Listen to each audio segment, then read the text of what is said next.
71번 만 15세 이상 인구, 생산 가능 인구가 1250만 명, 비경제 활동 인구는 250만 명, 취업자가 900만 명일 때 갑국의 경제 활동 참가율, 실업률, 고용률은? 실업률에 관한 문제가 나오면 이것은 기본적으로 여러분들이 암기하고 있어야 되는 부분이죠. 생산 가능 인구는 경제 활동 인구와 비경제 활동 인구를 합친 것이고, 경제 활동 인구는 취업자와 실업자의 합, 그리고 경제활동 참가율, 실업률, 고용률은 다음과 같은 공식에 따라서 계산이 됩니다. 문제에서 주어진 수치를 대입을 해서 구하면 되겠죠. 먼저 생산 가능 인구가 1250만 명이고 비경제활동 인구가 250만 명이면 경제활동 인구는 1250만 명에서 250만 명을 뺀 1000만 명이 되겠죠. 그래서 경제활동 참가율에서 분자에 해당하는 경제활동 인구는 1000만 명이 되고요. 분모는 생산 가능 인구 1250만 명이니까 경제활동 참가율은 80%가 되고, 그 다음 실업률에서 실업자를 구해야 되는데, 실업자는 경제활동 인구에서 취업자를 뺀 것이죠. 경제활동 인구가 우리가 1000만 명으로 구했으니까 거기서 취업자 900만 명을 빼면 실업자는 100만 명이 되고요. 그러면 실업률은 경제활동 인구 1000만 명 분의 실업자 100만 명이니까 10%가 됩니다. 그 다음 고용률인데, 고용률은 생산 가능 인구분의 취업자가 되겠습니다. 생산 가능 인구는 문제에서 1250만 명으로 주어졌고 취업자는 900만 명이죠. 그래서 1250만 명 분의 900만 명 해서 72%가 되겠습니다. 여기는 이제 기재를 안 했지만 취업률은 1에서 실업률을 빼면 되겠죠. 아니면 취업자 나누기 경제활동 인구로 계산하면 되겠습니다. 그래서 80%, 10%, 72%의 순서로 되어 있는 1번이 답이 되겠습니다. 72번 다음 거시경제 모형에서 생산물 시장과 화폐 시장이 동시에 균형을 이루는 소득과 이자율을 구하라. 변수들에 대한 정의가 나와 있고요. 물가는 고정되어 있고 해외 부문은 고려하지 않는다. 생산물 시장의 균형식, 이게 결국 IS 곡선식이죠. 그리고 화폐 시장의 균형식, 이것은 LN 곡선식이 되겠습니다. 그래서 1번에서 생산물 시장의 균형식을 문제에서 주어진 행태 방정식을 대입을 해서 정리를 하면 y는 400-50r이 되고요. 그 다음에 화폐 시장의 균형식, 화폐 공급과 화폐 수요가 같다는 식을 이용해서 역시 행태 방정식을 대입을 해서 정리를 하면 이와 같은 식이 나오고요. 이 두 식을 연립하면 답이 도출이 되겠습니다. 그래서 생산물 시장과 화폐 시장이 동시에 균형을 이루는 소득은 300이고 이자율은 2가 돼서 이 문제의 답은 5번이 되겠습니다. 73번 실질 GDP가 증가하는 경우는? 실질 GDP는 한 경제 내에서 일정 기간 동안 생산된 최종 재화의 가치 또는 부가가치 총합을 의미합니다. 그래서 내용적으로는 가격 변수 같은 명목 변수가 아니고 실제 생산물과 같은 실질 변수에 영향을 주는 요인이 증가할 때 실질 GDP가 증가했다고 하고요. 이것은 부가가치의 증가로도 표현할 수가 있겠습니다. 보기를 하나씩 살펴보면 기존 아파트 매매 가격의 상승, 이것은 매매 가격이니까 명목 변수죠. 그래서 실질 GDP가 아니고요. 두 번째, 주식시장의 주가의 상승, 이것도 가격이니까 명목 변수죠. 세 번째, 이자율 상승, 이거는 화폐의 가격이니까 이것도 역시 명목 변수가 되겠습니다. 그 다음 사과 가격의 상승, 이것도 명목 변수죠. 5번 배 생산의 증가, 실물이 생산이 되었죠. 그리고 부가가치가 증가가 되었죠. 그래서 5번이 답이 되겠습니다. 74번 어느 경제에서 1년 동안 쌀만 100kg 생산되어 거래되었다고 하자 쌀 가격은 키로당 2만원이고 공급된 화폐량은 50만원이다. 이 경우 화폐의 유통속도는 얼마인가? 단 화폐 수량설이 성립한다. 고전학파의 화폐 수량설로 계산하면 되는 문제가 되겠습니다. 화폐 수량설은 통화량 곱하기 화폐 유통속도가 물가 곱하기 실질 생산량이 되겠죠. 우리가 구해야 되는 것은 화폐의 유통속도 V니까 V만 남겨놓고 M을 우변으로 넘겨주면 N분의 PY가 되고, 문제에서 주어진 조건들을 대입을 해보면 100kg 생산됐다고 하는 것은 Y에 해당하겠고요. 그리고 쌀 가격은 2만원은 P에 해당하고 화폐량은 M에 해당하죠. 그래서 테이블에서 계산을 하면 4가 나오게 되겠습니다. 답도 4번이 되겠습니다. 75번 정부가 지출을 10만큼 늘렸을 때 총수요가 10보다 적게 늘어났다. 그 이유로 옳은 것은? 이 문제는 승수효과와 구축효과를 알고 있는지에 대한 문제가 되겠습니다. 정부가 지출을 10만큼 늘렸다는 것은 확장적 재정정책을 실시했다는 것이고, 그렇게 되면 총수요가 지출을 늘린 것에 승수를 곱한 만큼 증가하게 됩니다. 그런데 결과적으로 총수요가 지출을 늘린 양보다 더 적게 늘어났다고 했는데 그것은 구축효과가 작용했기 때문입니다. 아래 개념을 간단히 살펴보면 승수효과는 투자나 또는 정부 지출이 증가할 때 그 증가분의 일정 배수만큼 국민소득이 증가하는 효과가 되겠습니다. 그래서 오른쪽에 그래프를 보면 초기 균형 A점에서 정부가 지출을 늘리면 늘어난 지출의 승수배만큼 총수요가 증가하게 되고, 그래서 IS 곡선이 오른쪽으로 이동하게 됩니다. Y0와 Y1의 이 차이가 승수효과의 크기가 되겠습니다. 그런데 이 B점은 재화시장의 균형을 나타내는 IS 곡선 선상에 위치하기 때문에 재화시장에서는 균형이 달성되고 있지만 화폐시장의 균형을 나타내는 LN 곡선 선상보다 아래에 있기 때문에 여기는 이자율이 낮고 소득이 높기 때문에 화폐 수요가 화폐 공급보다 큰 화폐 수요 초과의 상태로 이자율 상승의 압력이 발생하게 됩니다. 그래서 B점에서 C점으로 이자율이 상승하게 되고 그 과정에서 투자도 감소해서 총수요도 감소하게 됩니다. 즉 구축효과라고 하는 것은 정부 지출 증가로 인한 총수요 증가 효과가 민간 투자의 감소로 상쇄되는 현상을 의미합니다. 확장적 재정정책이 이자율을 상승시키기 때문에 발생하게 됩니다. 그래서 문제에서 정부가 지출을 10만큼 늘렸지만 총수요가 오히려 그 지출 폭보다 적게 늘어난 이유는 이자율 상승에 따라서 투자가 감소했기 때문이고, 즉 구축효과가 발생했기 때문이고, 이 문제의 답은 4번 이자율 변화에 따른 투자 감소가 되겠습니다. 76번 명목 GDP 증가율, 물가 상승률, 인구 증가율은 각각 연간 5%, 3%, 1%이다. 1인당 실질 GDP의 증가율은?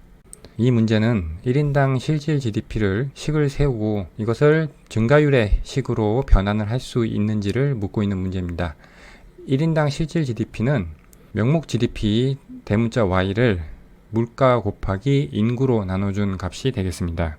이제 이 식을 변화율의 식으로 바꾸기 위해서 양변에 자연대수 로그를 취해주면 이와 같이 되고요.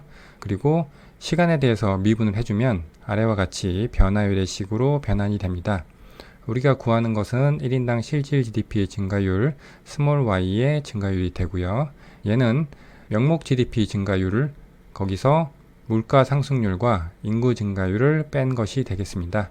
문제에서 각각 5%, 3%, 1%로 주어졌으니까 계산을 하면 1인당 실질 GDP 증가율은 1%가 나오게 되겠습니다. 그래서 답은 1번이 되겠습니다.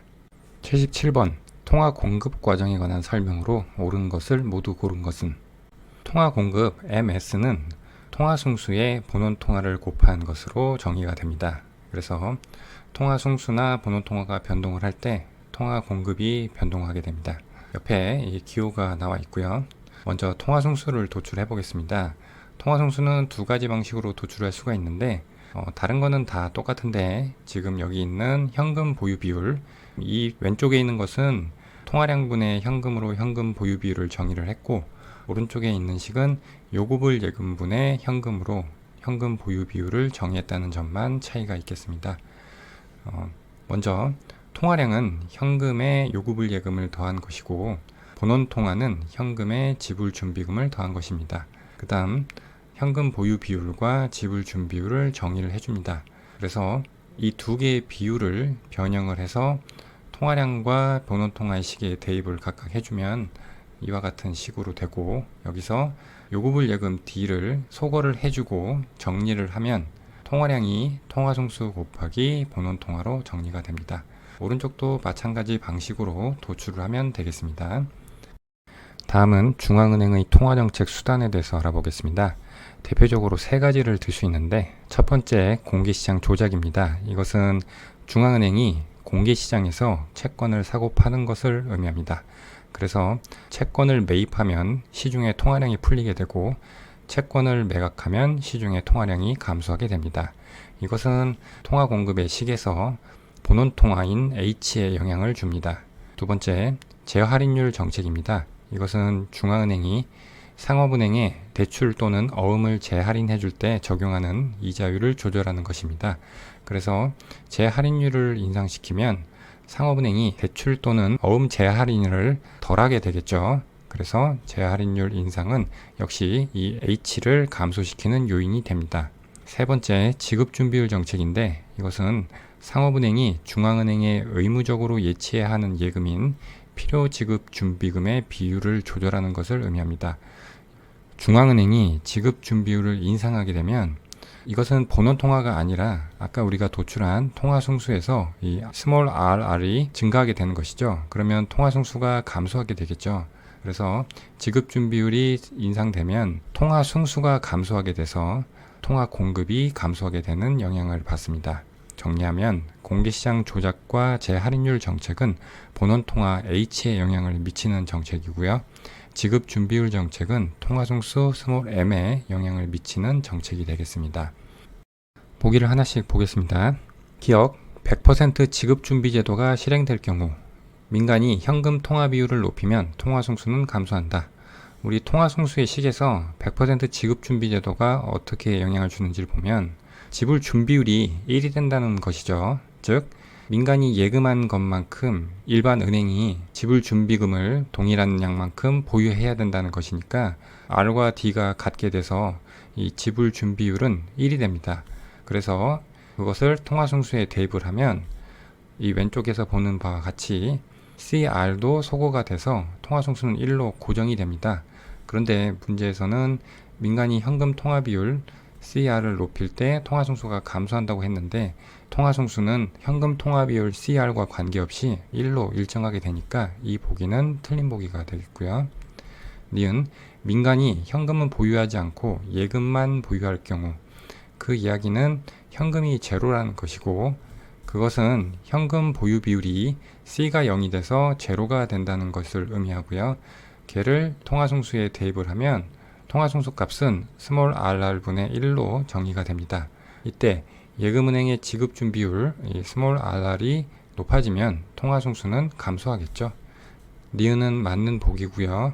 디귿 중앙은행이 민간이 보유한 국채를 매입하면 공개시장 매입을 의미하죠. 그렇게 되면 시중에 통화량이 풀리니까 본원 통화 H가 증가하게 됩니다. 이때 통화승수는 증가한다고 했는데 통화승수에는 아무 영향이 없죠. 그냥 본원 통화가 증가해서 통화량이 증가하는 것이니까 디귿은 틀린 보기가 되겠습니다. 옳은 것을 모두 고르라고 했는데 니은만 옳은 것이 되니까 2번이 답이 되겠습니다. 78번 갑국은 경제활동 인구가 1000만 명으로 고정되어 있으며 실업률은 변하지 않는다. 매 기간 동안 실업자 중 새로운 일자리를 얻는 사람의 수가 47만 명이고 취업자 중 일자리를 잃는 사람의 비율, 이것은 실직률이라고 하는데 이것은 5%로 일정하다. 갑국의 실업률은 생산가능 인구는 경제활동 인구와 비경제활동 인구의 합이고요. 경제활동 인구는 취업자, 실업자의 합이고 실업률은 경제활동 인구분의 실업자가 되겠습니다. 우리가 경제활동 인구를 L이라고 하고 취업 인구를 E, 실업 인구를 U라고 할 때 경제활동 인구는 취업 인구 더하기 실업 인구 해서 L은 E 플러스 U가 됩니다. 그 다음 구직률을 우리가 스몰 f라고 하면 문제에서 실업자 중 새로운 일자리를 얻는 사람의 수가 47만 명이라고 했는데 이것은 실업인구 U 곱하기 구직률 스몰 f가 47만이라는 의미고, 그 다음 취업자 중 일자리를 잃는 사람의 비율인 실직률은 우리가 이것을 스몰 s라고 하면 얘는 5%라고 주어졌습니다. 이때 갑국의 실업률을 구하기 위해서는 균형 상태의 실업률 조건을 구해야 되는데 그것은 다음과 같습니다. 경제의 초장기적인 균형 상태를 우리는 균제 상태라고 하는데, 첫 줄에 경제활동 인구는 1000만 명으로 고정되어 있고 실업률은 변하지 않는다고 했으니까 균제 상태를 유지하고 있다는 의미가 되겠습니다. 그래서 이 식이 성립을 하게 되는데, 이 식의 좌변은 실업자 중에 구직을 하는 사람의 수이고 우변은 취업자 중에 실직을 하는 사람의 수입니다. 이것이 같아질 때 경제활동 인구가 고정되어 있다는 가정하에서 실업률은 변하지 않게 되겠죠. 스몰 f 곱하기 u가 47만이었고 스몰 s가 5%였으니까 이것을 대입을 하면 취업 인구 2는 940만 명이 됩니다. 그러면 전체 실업자 수는 경제활동 인구 1000만 명에서 취업자 수 940만을 빼니까 60만이 되고, 따라서 실업률은 경제활동 인구분의 실업자 수니까 1000만 분의 60만 해서 6%가 나옵니다. 그래서 답은 5번이 되겠습니다. 그 다음 79번, 실질 화폐 수요가 이자율과는 음의 관계이고 실질 국민소득과는 양의 관계이다. 투기적 화폐 수요에 의해서 이자율과 음의 관계가 있는 것이고요. 거래적 또는 예비적 화폐 수요에 의해서 실질 국민소득과는 양의 관계에 있는 것을 기술하고 있는 것이죠. 화폐 시장이 균형일 때 새로운 균형을 이루기 위한 변수들의 변화에 관한 설명으로 옳지 않은 것은 단 화폐 시장만 고려하며 화폐 수량설 MV는 PY가 성립한다. 명목 통화량과 물가 수준은 외생 변수이다. 이 문제는 출제 오류로 모두 정답 처리된 문제입니다. 그래서 특별히 설명 없이 넘어가도록 하겠습니다. 80번, 모든 시장이 완전 경쟁적인 각국에서 대표적인 기업 A의 생산함수가 이렇게 주어져 있고요. 단기적으로 A의 자본량은 1로 고정되어 있다. 생산물 가격이 2고 명목임금이 4일 경우 이윤을 극대화하는 A의 단기 생산량은, 먼저 기업 A의 이윤식을 세워보면 총 수입에서 총 비용을 뺀 거니까 PY-TC가 되고, Y 대신에 생산함수를 대입을 해주고, 그 다음 TC는 명목임금 곱하기 노동량 그리고 명목이자율 곱하기 자본량이 되겠습니다. 문제에서 단기적으로 A의 자본량이 1로 고정되어 있다고 했으니까 K는 K바가 돼서 1을 대입하면 되겠고요. 그리고 생산물 가격 P가 2고 명목임금 W가 4로 주어져서 대입을 했습니다. 그 다음 정리를 하면 이것이 바로 기업 A의 이윤식이 되는데, 이윤을 극대화하고 있으니까 얘를 노동량 L로 편미분을 하면 되겠습니다. 그러면 생산물 가격은 완전 경쟁 시장에서 그냥 주어지니까 노동량 L과 아무 관계가 없죠. 그러면 결국 생산함수인 Y만 L로 편미분하는 것에 영향을 받으니까 생산함수를 노동량 L로 편미분하면 노동의 한계 생산성이 되고요. 그리고 총 비용도 L로 미분하면 명목임금 W만 남게 되죠. 그래서 결국 이윤을 극대화는 A의 생산 조건은 노동의 한계 생산 가치와 명목임금이 같다는 조건이 되겠습니다. 그러면 주어진 이윤식을 노동량 L에 대해서 편미분을 하면 이와 같이 정리가 돼서 얘가 0일 때 이윤을 극대화하게 되겠죠. 그래서 노동량 L은 1이 나오고 생산함수에다가 L과 K 각각 1을 대입해서 정리하면 4가 나오겠습니다. 따라서 이 문제의 답은 3번이 되겠습니다.